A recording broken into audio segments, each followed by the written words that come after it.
हम जिन चीज़ों के पीछे भाग रहे हैं, चीज़ें मिल जाएंगी और वो चीज़ ना मिले जो हम पाना चाह रहे हैं, मतलब गाड़ी, मकान, दुकान, ज़मीन, जायदाद, ये सब मिल भी जाए लेकिन उसकी खुशी ना मिले तो फिर आप अधूरे हैं। तो फिर क्या करो? ज़्यादातर लोग ये सोचते हैं मैं ये सीढ़ियाँ चढ़ जाऊँ, यहाँ पहुँच जाऊँ और सबसे टॉप पर जाके खड़ा हो जाऊँ, बस फिर आनंद आएगा। और जिंदगी में पहाड़ों की तरह एक बड़ी अजीब चीज होती है, आखिर तक चलते जाओ उसके बाद में और चोटी दिखाई दे जाएगी। अभी इस पहाड़ पर पहुंचे, अगला पहाड़ और दिखाई देगा, ये तो बहुत छोटा, इससे आगे तो ये है। तो सारी जिंदगी सीढ़ियां चढ़ते रह जाओगे, आनंद मनाना भूल जाओगे। क्या करना है? एक एक पग पग पर और एक एक पल पल में आनंद और प्रसन्नता मनाते हुए जीना शुरू कर दो, तो आपको जीना आ गया और आप पर कृपा होनी शुरू हो गई। जो है, जैसा है, जिस तरह की स्थिति में है, उसका आनंद मनाओ। जो थाली में है ना वो तो खा लो ना, उसका तो स्वाद लो। इधर उधर देख कर कहते ये भी दो, ये भी दो, ये भी दो, ये भी दो, और माँ बाप कहते हैं भैया पहले ये तो खा। हम जो हमारे पास थाली में है उसका आनंद नहीं लेना चाह रहे हैं, और के चक्कर में पड़े हुए हैं। एक एक पल का आनंद लेते हुए जीना शुरू कर दीजिए, आपकी जिंदगी, जीवन पूरा का पूरा आनंद से भर जाएगा। और अगर ये कर लो फिर खुशी मनाओ, ये भी हो जाए फिर खुशी मनाओ, ये कर लो तो फिर आनंदित हो जाओ, शर्तें लगाने से कोई खुश नहीं हुआ करता। खुशी तो बिना शर्त आती है और बिना कारण के आती है। ये मिले, ये चीज हो जिंदगी में तो खुशी आए। खुश होने वाले लोग बिना कारण के भी आनंदित रहते हैं, और जिन लोगों को आदत पड़ जाती दुखी रहने की, स्वभाव बन जाता है, उनको हंसने की बात सुनाइए आप, हंसेंगे नहीं, घूरते रहेंगे बहुत देर तक, और उसके बाद क्या बोलते हैं, ये भी कोई हंसने की बात है? फिर कौन सी बात हंसने की है भाई? आलतू बात पर हंसाना चाह रहे हो, क्योंकि आदत नहीं रही। और छोटे बच्चों को आप देखिए, खासतौर से टीन एज तक आप देखेंगे, टीन एजर तक सारा दिन खिल खिल खिल खिल। माँ बाप कहते हैं कभी सीरियस हो जाए करो बेटा। अब कौन उनको समझाए माँ बाप को कि आगे की सारी जिंदगी सीरियस होने की पड़ी है, बस यही तो एक मौका है जो आनंद का है। बाहर आपको रोल्स रॉयस कार नहीं मिलने वाले, लेकिन अपनी टूटी साइकिल पर भी रोल्स रॉयस से ज्यादा का आनंद लेना शुरू कर दोगे जब आपको जीना आ जाएगा। छोटे से घर में भी आनंद मनाना आ जाएगा। जो आपके पास है उसमें ही इतने आनंदित हो जाओगे कि लोग कहेंगे ऐसा क्या खजाना है इसके पास। इसलिए कमाल यह है कि सेठ के घर में ढोल बजते हैं और पड़ोस में झुग्गी झोंपड़ी वाला नाचता है। वो कहता है फालतू में जब ढोल बज ही रहे हैं तो अपना क्यों बजवाने की जरूरत है, यहाँ डांस करते हैं खड़े होकर। वो नाच रहा होता है, और सेठ जो है वो वहाँ हिसाब लगा रहा, ढोल वाले को इतने पैसे देने पड़ेंगे, बाजे वाले को इतने देने पड़ेंगे। वो खुश ही नहीं हो पा रहा।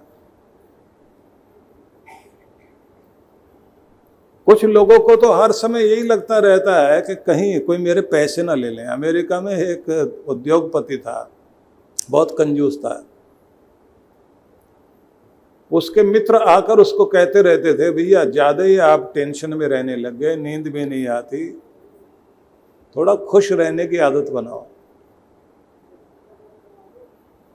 क्या करें?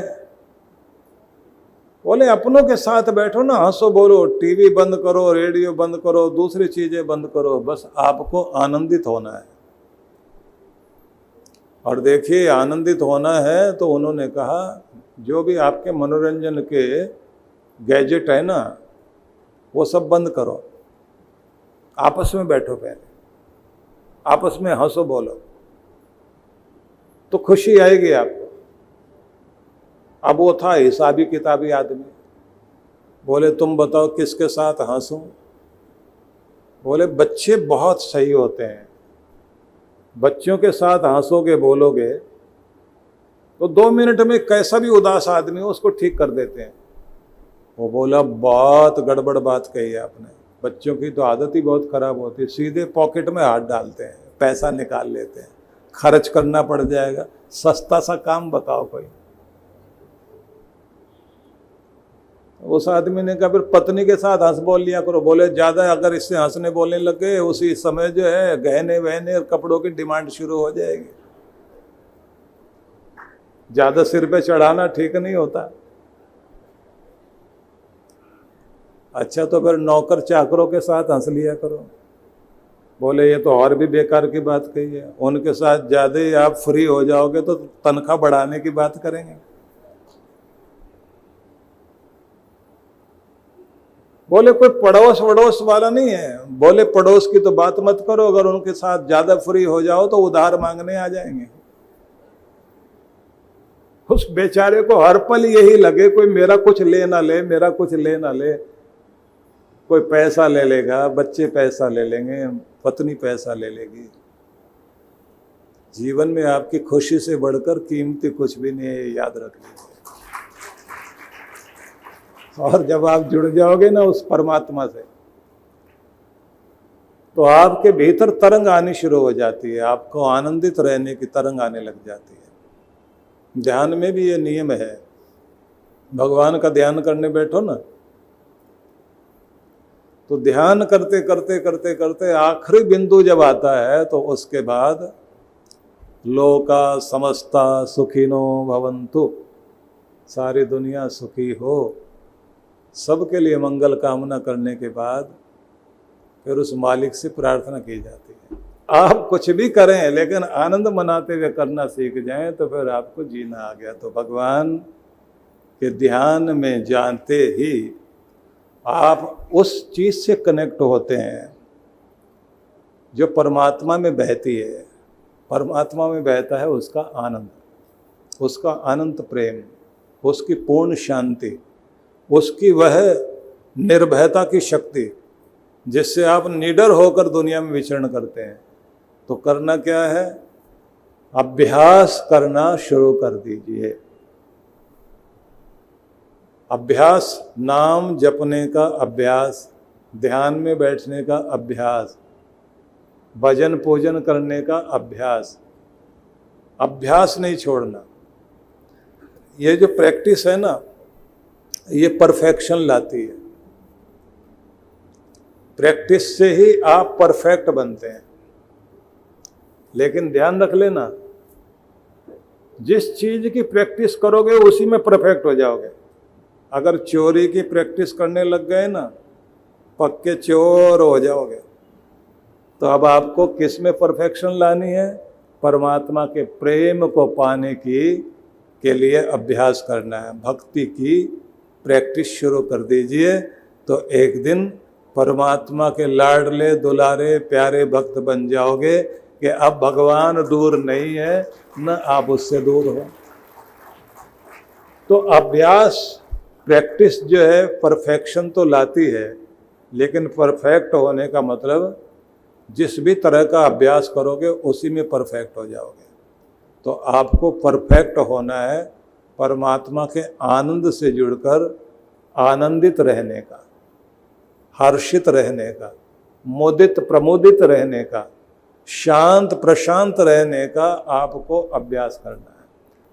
आप यदि भोजन करने बैठे पूरा ध्यान भोजन में, खेलने गए तो खेल में पूरा ध्यान, काम करने लग गए तो पूरा ध्यान काम में, किसी से बातचीत कर रहे हैं तो बातचीत में भी आपका ध्यान पूरा उनकी तरफ रहना चाहिए जिनसे बात कर रहे हैं।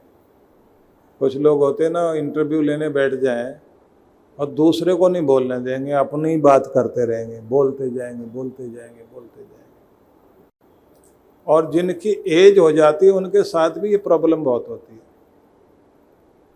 उनका बटन बंद करना बड़ा मुश्किल होता है। कुछ लेडीज में भी आदत होती है, कुछ में, सब में नहीं। कुछ में होता है कि उनको अगर वो शुरू हो गई एक बार, फिर तो 1 मिनट में 200 शब्द निकलते हैं। और अगर पूरा मौका मिल जाए, 1 मिनट में 200 शब्द निकल रहे हैं और ऊपर से कहती है मेरा मुंह मत खुलवा देना। अभी तो 1 मिनट में 200 निकल रहे हैं, पूरा मुंह खुल गया तो फिर कितनी स्पीड से क्या क्या निकलेगा। तो आदत जो है बहुत बोलने की भी अशांति देती है, चंचलता का परिचायक है ये। कंट्रोल नहीं है अपने ऊपर, इसका परिचय इसी से मिलता है कि आपकी जिह्वा आपके नियंत्रण में नहीं है। बोलते जा रहे, बोलते जा रहे, बोलते जा रहे, उसका मतलब खुद पर कंट्रोल नहीं है। जब आपका खुद पर कंट्रोल हो जाता है और संयत रहने लग जाते हैं, तब आप स्थिर मति कहलाते हैं।